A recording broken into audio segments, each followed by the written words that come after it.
ಸಭೆಗೆ ಬಾರದ lady officer ಅನ್ನ ಅವಹೇಳನ ಮಾಡಿದ ಕಾಂಗ್ರೆಸ್ ಶಾಸಕ. ಕಂಠಪೂರ್ತಿ ಕುಡಿದು ಡಿಡಿಪಿಯ ಕಚೇರಿಯಲ್ಲಿ ಸಿಬ್ಬಂದಿ ಮೋಜು ಮಸ್ತಿ. ಪದೇ ಪದೇ ಹಾರ್ನ್ ಮಾಡಿದ್ದಕ್ಕೆ ಬಿಎಂಟಿಸಿ ಡ್ರೈವರ್ ಕಂಡಕ್ಟರ್ ಮೇಲೆ ಹಲ್ಲೆ. ಎಲ್ಲದರ ಡೀಟೇಲ್ಸ್ ಕರ್ನಾಟಕ ಟಾಪ್ 20ಯಲ್ಲಿ. ಧರ್ಮಸ್ಥಳದ ಡಾಕ್ಟರ್ ಡಿ ವೀರೇಂದ್ರ ಹೆಗಡೆ ಹಾಗೂ ಕುಟುಂಬಸ್ಥರ ವಿರುದ್ಧ ಮಾನಹಾನಿ ವಿಡಿಯೋ ಸಂಬಂಧ 3 ಯೂಟ್ಯೂಬರ್ಗಳಿಗೆ ವಿಡಿಯೋ ಡಿಲೀಟ್ ಮಾಡುವಂತೆ ಸೆಷನ್ಸ್ ಕೋರ್ಟ್ ಆದೇಶ ನೀಡಿದೆ. ಯೂಟ್ಯೂಬರ್ ಎಂಡಿ ಸಮೀರ್, ಅಜಯ್ ಅಂಚನ್ ಮತ್ತು ಶ್ರೀನಾಥ್ ಶೆಟ್ಟಿ ಸೇರಿದಂತೆ ಗಿರೀಶ್ ಮಟ್ಟಣ್ಣನವರಿಗೆ ವಿಡಿಯೋ ಡಿಲೀಟ್ ಮಾಡುವಂತೆ ಸೂಚನೆ ಕೊಟ್ಟಿದೆ. 3 ದಿನಗಳ ಒಳಗೆ ವಿಡಿಯೋ ಡಿಲೀಟ್ ಮಾಡುವಂತೆ ಕೋರ್ಟ್ ಆದೇಶ ನೀಡಿದೆ. ಕುಟುಂಬಸ್ಥರ ವಿರುದ್ಧ ಮಾನಹಾನಿ ವಿಡಿಯೋಗಳನ್ನು ಹಾಕಿದ್ದು ಶಾಶ್ವತವಾಗಿ ನಿರ್ಬಂಧ ಹೇರುವಂತೆ ಹರ್ಷೇಂದ್ರ ಕುಮಾರ್ ಕೋರ್ಟ್ ಮೊರೆ ಹೋಗಿದ್ದರು.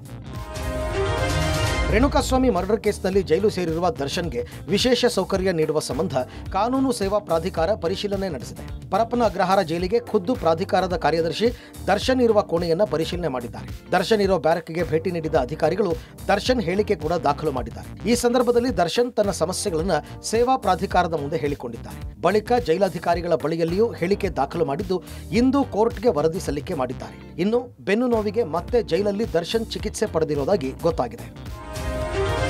ಮೀಟಿಂಗ್ಗೆ ಹಾಜರಾಗದ ಮಹಿಳಾ ಅಧಿಕಾರಿಯನ್ನ ತರಾಟೆಗೆ ತೆಗೆದುಕೊಳ್ಳುವ ಭರದಲ್ಲಿ ಚನ್ನಗಿರಿ ಶಾಸಕ ಶಿವಗಂಗಾ ವಿವಾದಕ್ಕೆ ಸಿಲುಕಿದ್ದಾರೆ. ಚನ್ನಗಿರಿಯಲ್ಲಿ ನಡೆದ ಕೆಡಿಪಿ ಸಭೆಗೆ ವಲಯ ಅರಣ್ಯಾಧಿಕಾರಿ ಶ್ವೇತಾ ಪ್ರೆಗ್ನೆಂಟ್ ಆದ ಕಾರಣ ಸಭೆಗೆ ಗೈರಾಗಿದ್ದಾರೆ. ಇಷ್ಟಕ್ಕೆ ಆಕ್ರೋಶಗೊಂಡ ಶಾಸಕ ಶಿವಗಂಗಾ ಮೀಟಿಂಗ್ಗೆ ಬನ್ನಿ ಅಂದ್ರೆ ಪ್ರೆಗ್ನೆಂಟ್ ಇದ್ದಾರೆ ಅಂತ ಹೇಳ್ತಾರೆ. ಆದ್ರೆ ಮಾಮೂಲು ಪಡೆಯುವಾಗ ಕಲೆಕ್ಷನ್ ಮಾಡುವಾಗ ಪ್ರೆಗ್ನೆಂಟ್ ಇರೋದಿಲ್ವಾ? ಪ್ರತಿ ಬಾರಿ ಚೆಕಪ್ಗೆ ಹೋಗಿದ್ದೀನಿ, ಅಲ್ಲಿ ಹೋಗಿದ್ದೀನಿ, ಇಲ್ಲಿ ಹೋಗಿದ್ದೀನಿ ಅಂತ ಹೇಳ್ತಾರೆ. ಹಿಂಗೆಲ್ಲ ಹೇಳೋಕೆ ನಾಚಿಕೆ ಆಗೋದಿಲ್ವಾ ಅಂತ ಕಿಡಿಕಾರಿದ್ದಾರೆ. ಶಾಸಕ ಶಿವಗಂಗಾ ಅವರ ಆಕ್ರೋಶದ ಹೇಳಿಕೆಯ ವಿಡಿಯೋ ಜಾಲತಾಣದಲ್ಲಿ ವೈರಲ್ ಆಗಿದ್ದು ಜನಾಕ್ರೋಶಕ್ಕೆ ಕಾರಣ ಆಗಿದೆ. ಗರ್ಭಿಣಿ ಅಧಿಕಾರಿ ವಿರುದ್ಧ ಜವಾಬ್ದಾರಿಯುತ ಶಾಸಕರೊಬ್ಬರು ಹೀಗೆ ಅವಹೇಳನವಾಗಿ ಮಾತನಾಡಿದ್ದು ಎಷ್ಟು ಸರಿ ಅಂತ ಆಕ್ರೋಶ ವ್ಯಕ್ತಪಡಿಸಿದ್ದಾರೆ.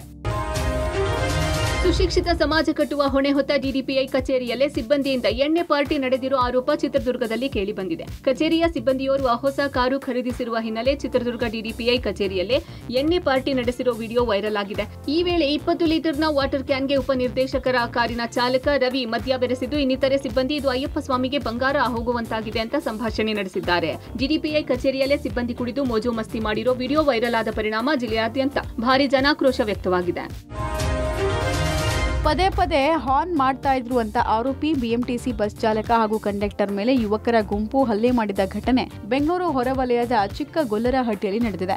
ಬಿಎಂಟಿಸಿ ಬಸ್ ಹೋಗ್ತಾ ಇದ್ದ ವೇಳೆ ರೈಟ್ ಸೈಡ್ ಯಾವುದೋ ವಾಹನ ಬಂತು ಅಂತ ಹಾರ್ನ್ ಮಾಡಿದ್ದಾರೆ.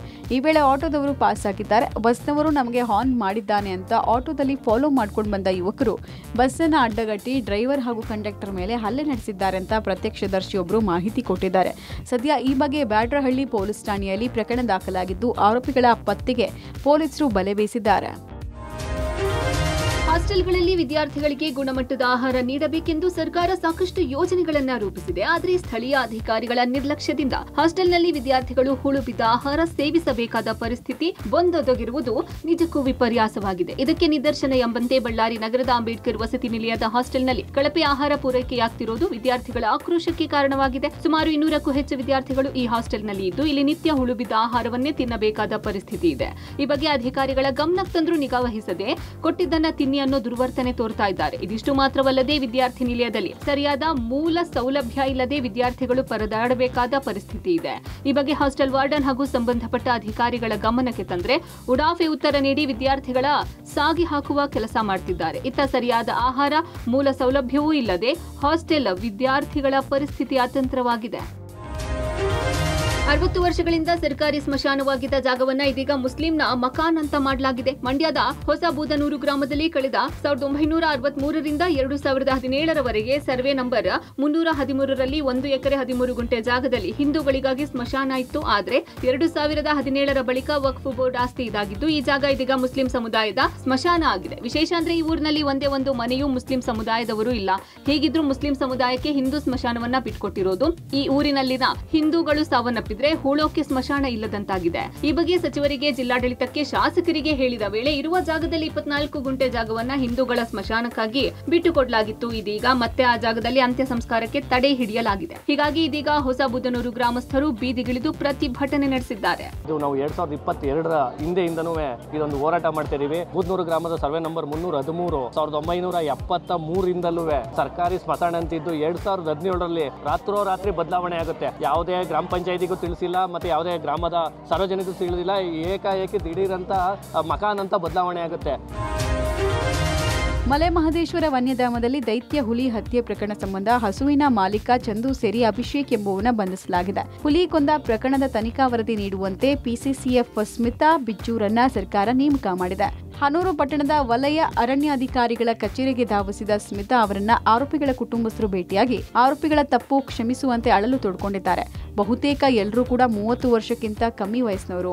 ಇಂಥ ಪ್ರಕರಣದಲ್ಲಿ ಭಾಗಿಯಾಗದಂತೆ ನೀವೆಲ್ಲ ಸೇರಿ ಬುದ್ಧಿ ಹೇಳಬೇಕಿತ್ತು. ಈ ಬಗ್ಗೆ ಜಾಗೃತಿ ಮೂಡಿಸುವ ಕೆಲಸ ಆಗಬೇಕಿದೆ ಅಂತ ಕೈಮುಗಿದು ಮನವಿ ಮಾಡಿಕೊಂಡಿದ್ದಾರೆ. ಇತ್ತ ದಮ್ಮನಕಟ್ಟೆ ಸಫಾರಿ ವೇಳೆ ಹುಲಿ ಬಿಂದಾಸ್ ಓಡಾಟ ಮಾಡಿದೆ. ಮೈಸೂರು ಜಿಲ್ಲೆಯ HT ಕೋಟೆ ತಾಲೂಕಿನ ದಮ್ಮನಕಟ್ಟೆ ಕಬಿನಿ ಹಿನ್ನೀರಿನಲ್ಲಿ ಸಫಾರಿಗೆ ತೆರಳಿದ್ದ ಪ್ರವಾಸಿಗರಿಗೆ ಹುಲಿ ಕಾಣಿಸಿಕೊಂಡಿದೆ. ಸಫಾರಿ ರಸ್ತೆಯಲ್ಲಿ ಬಿಂದಾಸ್ ಆಗಿ ಓಡಾಡಿದ್ದ ದೃಶ್ಯ ಪ್ರವಾಸಿಗರ ಕ್ಯಾಮೆರಾದಲ್ಲಿ ಸೆರೆಯಾಗಿದ್ದು ಈ ವಿಡಿಯೋ ಸಖತ್ ವೈರಲ್ ಆಗಿದೆ. ದೀಪಾವಳಿ ಸಮಯದಲ್ಲಿ ದೆಹಲಿ NCRನಲ್ಲಿ ಹಸಿರು ಪಟಾಕಿಗಳನ್ನು ಸಿಡಿಸೋಕೆ ಸುಪ್ರೀಂ ಕೋರ್ಟ್ ಅನುಮತಿ ಕೊಟ್ಟಿದೆ. ಅಕ್ಟೋಬರ್ 18ರಿಂದ 21ರವರೆಗೂ ಬೆಳಗ್ಗೆ 6ರಿಂದ ಬೆಳಗ್ಗೆ 7ರವರೆಗೂ ಮತ್ತು ರಾತ್ರಿ 8ರಿಂದ ರಾತ್ರಿ 10ರವರೆಗೂ ಅನುಮತಿ ನೀಡಲಾಗಿದೆ. ನಾವು ಸಮತೋಲಿತ ವಿಧಾನವನ್ನ ತೆಗೆದುಕೊಳ್ಬೇಕು, ಪರಿಸರದ ಜೊತೆಗೆ ರಾಜಿ ಮಾಡಿಕೊಳ್ಳದೆ ಮಿತವಾಗಿ ಅನುಮತಿಸಬೇಕು ಅಂತ ಆದೇಶ ನೀಡುವ ಸಮಯದಲ್ಲಿ ಮುಖ್ಯ ನ್ಯಾಯಮೂರ್ತಿ BR ಗವಾಯಿ ಹೇಳಿದರು. QR ಕೋಡ್ಗಳನ್ನು ಹೊಂದಿರುವ ಅನುಮೋದಿತ ಪಟಾಕಿಗಳನ್ನು ಮಾತ್ರ ಮಾರಾಟ ಮಾಡುವುದನ್ನು ಖಚಿತಪಡಿಸಿಕೊಳ್ಳೋಕೆ ಗಸ್ತು ತಂಡಗಳನ್ನು ರಚಿಸುವಂತೆ ನ್ಯಾಯಾಲಯ ಪೊಲೀಸ್ ಅಧಿಕಾರಿಗಳಿಗೆ ನಿರ್ದೇಶನ ಕೊಡಿತು. ದೆಹಲಿ NCR ಪ್ರದೇಶದ ಹೊರಗಿನಿಂದ ಬರುವ ಯಾವುದೇ ಪಟಾಕಿಗಳನ್ನು ಆ ಪ್ರದೇಶದಲ್ಲಿ ಅನುಮತಿ ಕೊಡಲಾಗುವುದಿಲ್ಲ.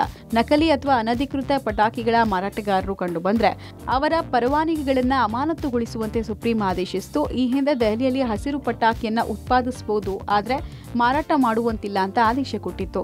ಆದರೆ ದೆಹಲಿ ಮತ್ತು NCR ರಾಜ್ಯಗಳು ಆದೇಶದ ಮರುಪರಿಶೀಲನೆಗೆ ಕೋರಿದ್ವು. ಷರತ್ತುಬದ್ಧ ಅನುಮತಿ ನೀಡುವಂತೆ ಮನವಿ ಮಾಡಿದ್ರು. ಅದರ ಅನ್ವಯ ಸುಪ್ರೀಂ ಕೋರ್ಟ್ ಹೊಸ ಆದೇಶವನ್ನ ಪ್ರಕಟ ಮಾಡಿದೆ.